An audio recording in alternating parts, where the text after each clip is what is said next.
Okay, so welcome back to KPM. Again, I'm Jesse, and I'm here with Mark. Hello. And as you can see laid out on the table, we've got a whole lot of Scag cutter blades. Now, we wanted to answer kind of a frequently asked question that comes up all the time on Scag Nation, on social media in general, and that is, what's the best blade to cut with?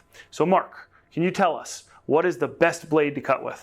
All depends on the conditions you're cutting in and what kind of grass or, not grass so much that you're cutting. Sure. So the answer is there's no easy answer, and you can tell that by the variety of blades that we've got laid out in front of us. So without further ado, we're going to jump right into this.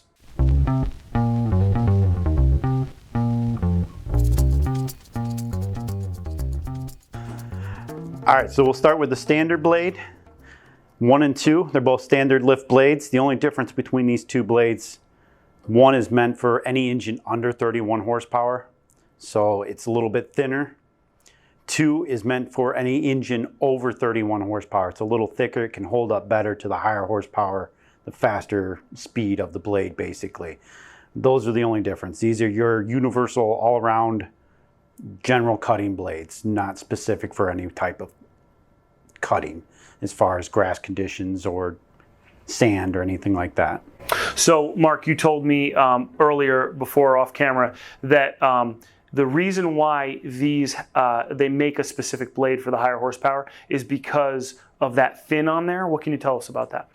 Basically, on the thinner one, it's going to spin fast enough that the blade, the lift wing on the blade, will actually bend this thinner blade down. It'll actually, you'll see it fold down on the sides on the thinner blade. That's why they make this blade thicker for the higher horsepower motors, like the Briggs 37s, the Cowie 38, yeah, stuff like that. You want this blade. So, and these are the blades that are going to come standard on your mower, correct? Yes. So out of the crate, that's what you're going to kind of have under there. Yep, so. Is these ones here. They're right in the middle of all the other ranges. So. Cool. All right, so here we have the low lift blade, which is going to be used in dry conditions. If you got a customer complaining about a lot of blowout from underneath the deck, you can try a low lift blade. And low lift, that specifically talk about that fin there again? Yes, exactly. The fin doesn't come up as high, the angle is less, it's going to create less vacuum underneath the mower deck. Makes sense. And then over here we have the high lift blade. Pretty much the exact opposite. You're going to use this in wet conditions. It helps the grass stand back up when it's soaked with water. Okay.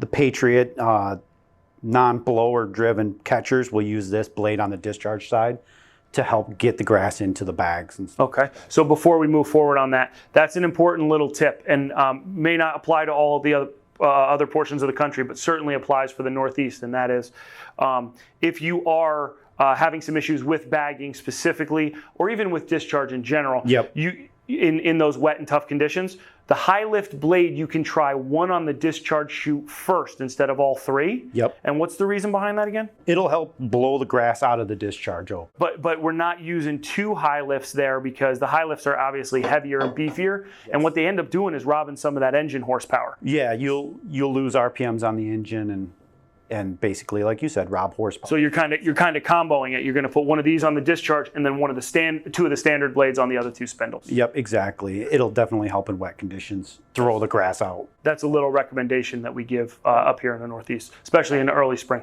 Yes, early spring is when a lot of guys use them.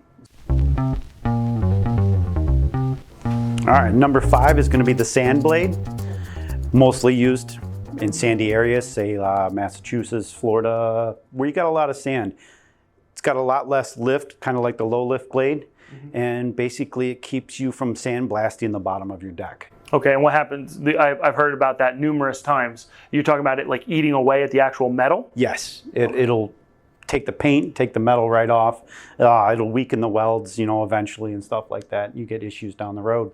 So this would be, you'd be running 3 of these? Yep, you could do all 3 of them on the mower deck. So keep the lift from bringing all the sand up when you're cutting the grass. And Cool. And then we got 6 here? Yep, 6 is the mulching blade. You're going to want to use that when you have a block off plate or you have the hurricane mulching system. That's the only time you're really going to use it. I wouldn't recommend using it any other time. You could, but I wouldn't. Sounds like the results aren't going to be quite what you would expect. So people think that a mulch that by closing off that plate and putting these blades on, you're going to get it to chop those clippings up really fine, but that's not the full story. No, you're not going to get the recirculation of the grass underneath the deck and what mulches it basically. And what do you need for that? A mulch kit. A full mulch kit. Yeah. And so Scag's got the Hurricane mulch kit, right? There's one for the Hero decks and then one for the Velocity Plus decks. Yep. And what comes in that again? It comes with baffles, basically front and back, and then you're going to have a block off plate, and it'll come with 3 of the mulch blades, or 2, depending on what size deck. So that full kit it works together. Yep. You know, don't buy 3 mulching blades and expect to cut the clippings up into small grains. Yeah, it's not going to work as well. Okay, so we're going to sum this up and go through a couple of questions that we see online regarding cutter blades specifically. The first thing that we see all the time is the benefit of a Scag OEM blade from a Scag dealer. And to answer that question, is it worth it? Absolutely, yes. Absolutely. And there's a number of reasons for that. One of the biggest is Scag blades are made from Marbane steel. Yep. And Marbane steel is like a different grade of steel, or? Yeah, it's a higher impact resistant steel. That's why they do the stake test with all their blades. And what's that? That is a test where they rotate the blade at full RPMs and a stake shoots up, blade hits it. Some other cheaper blades will actually break, where these just cut into the blade. Oh, and you're talking about like a wooden stake? No, steel stake. Oh, okay, steel. Yeah, yep. All right. Cool. Well, that's awesome. So Scag does that kind of across the board too. They're always on the lookout for ways to make things better. Now, people say, okay, well, OEM is going to be expensive from a dealership, right? But the real answer is not necessarily. Compared to aftermarket blades, these are very, very price competitive.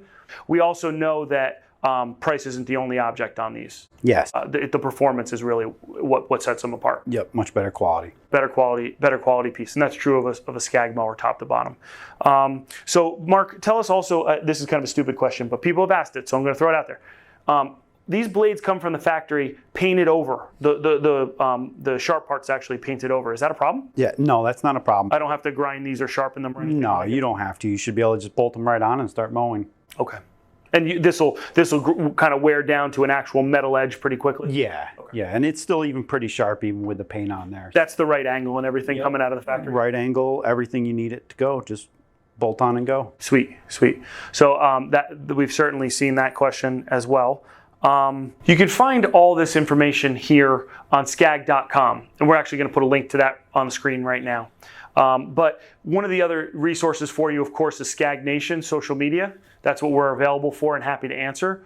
Remember that we're experts in Scag in the Northeast and the Mid-Atlantic states. So if you're from one of the other states, there are distributors that cover those areas and dealers that cover those areas who are going to know your cutting conditions way better than we would. Yeah. We can't answer for Texas or California or Oregon or something like that. But certainly what we've tried in the field here is tested and is working well for us. Yep.